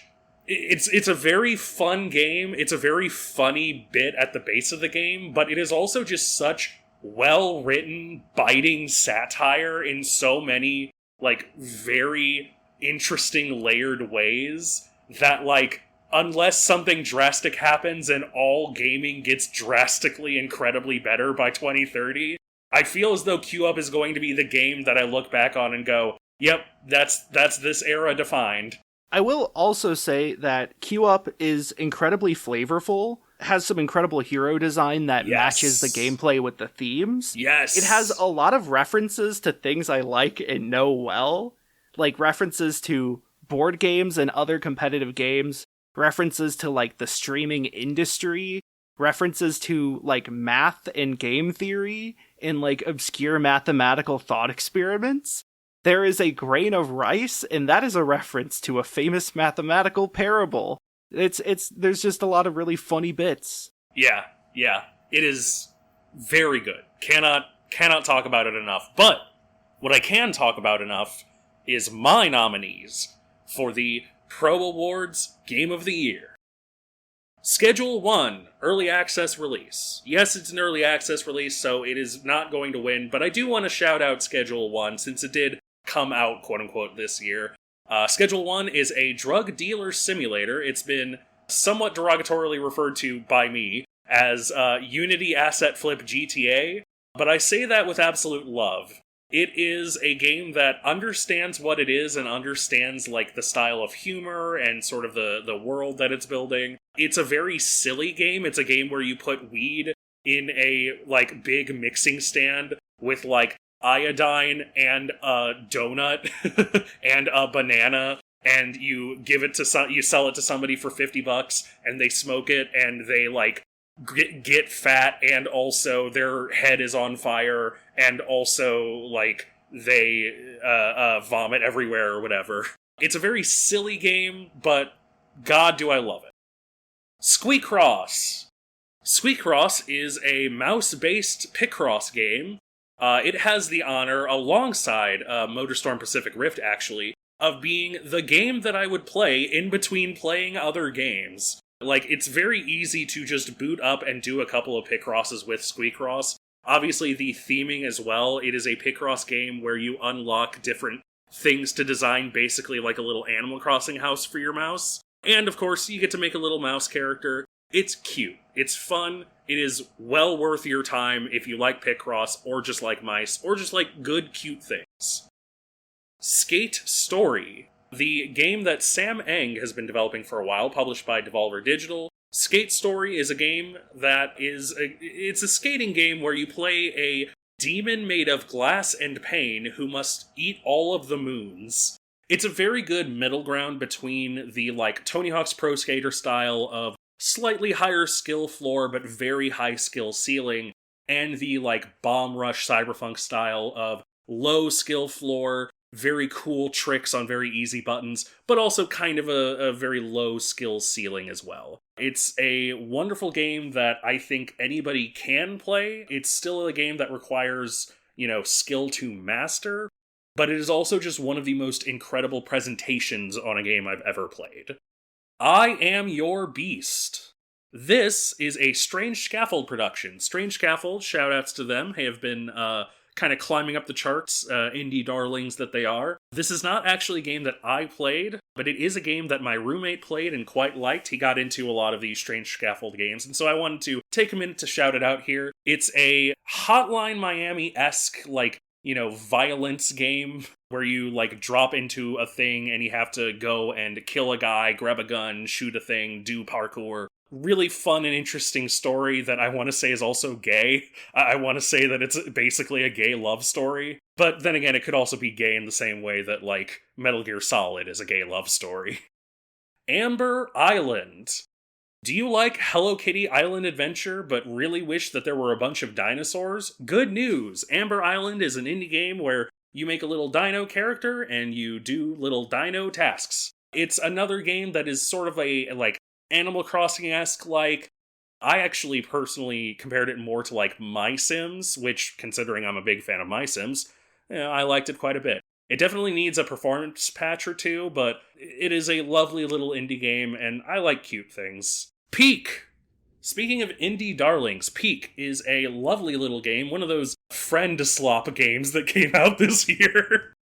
It is a game where you are a bunch of, scouts of some kind, and your plane crashes, and so you have to climb. It works very well as a co-op game to play with friends. It's definitely, a little bit of a streamer bait game, but I say that I don't say that, with any ill intent. It is a very good game for streaming because it's a very good vehicle for comedy, while also just being, a very charming little game as well. It's only $8. It's the kind of game that you can, buy 3 copies and throw at your friends and be like, we should all play this. Yeah, there is a reason that Peak is Peak. And your winner of the Pro Awards Game of the Year is... Skate Story. I knew that this was going to be Game of the Year the moment that I saw the trailer.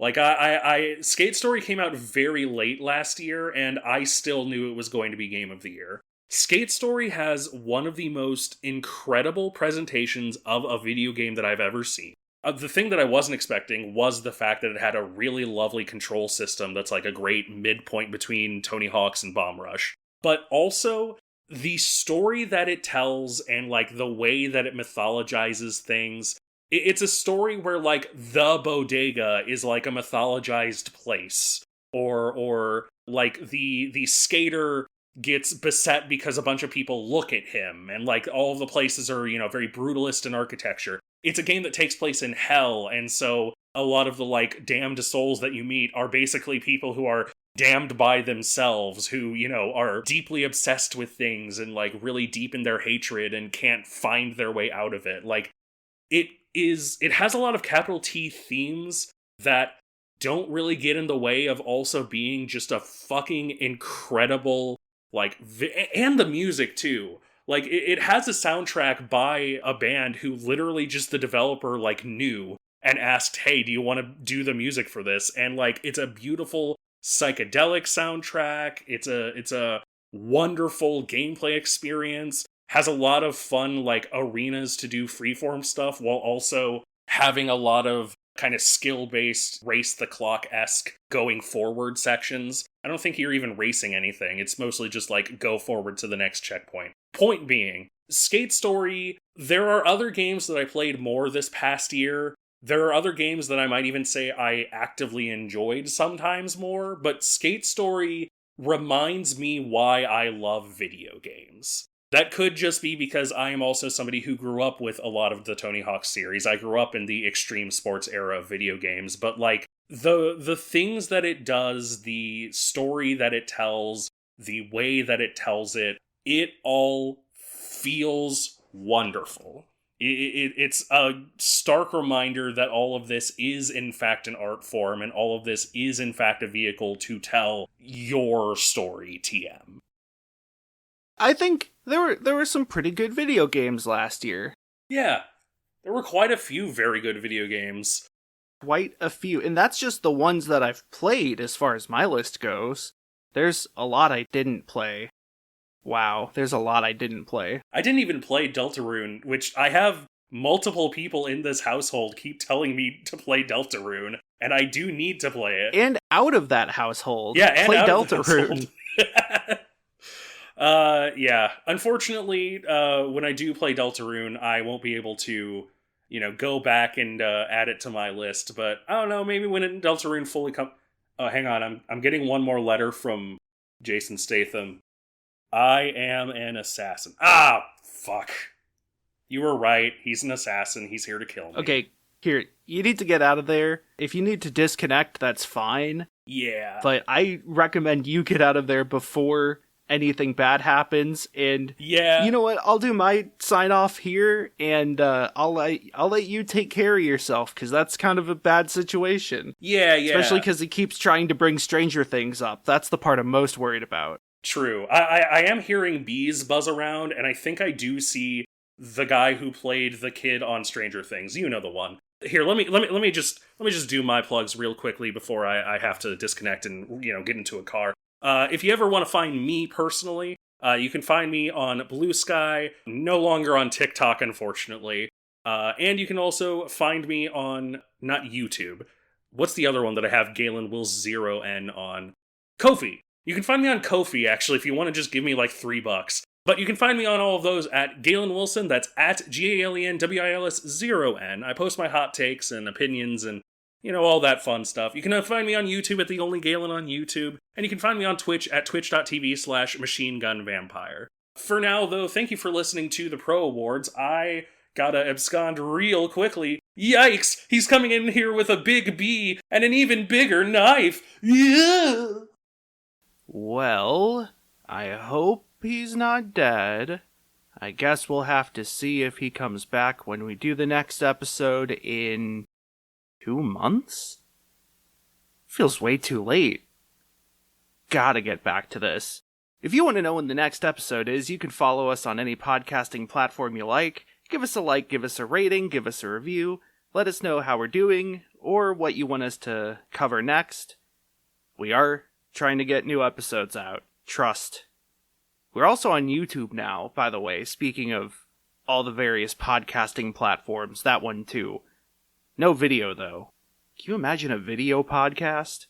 You can also follow us at netsurferpro.bsky.social to get updates on upcoming episodes, including little teasers for upcoming episodes, and any delays that might happen. And then for me, you can find me on Blue Sky at twack.bsky.social. That's twak.bsky.social. You can find me on Twitch at twitch.tv/twack. I've been mainly streaming Angelinera, Tactical Nexus, and Mugenics, which just recently came out as of recording this this outro. Check all that out. And that's pretty much it for now. Might have some YouTube videos coming, but that's for later. But for now, I think that wraps up this. I should get going because I hear a buzz outside my recording booth, and I don't want to deal with that. Quick, Bane, protect me. Right, Operator Bane.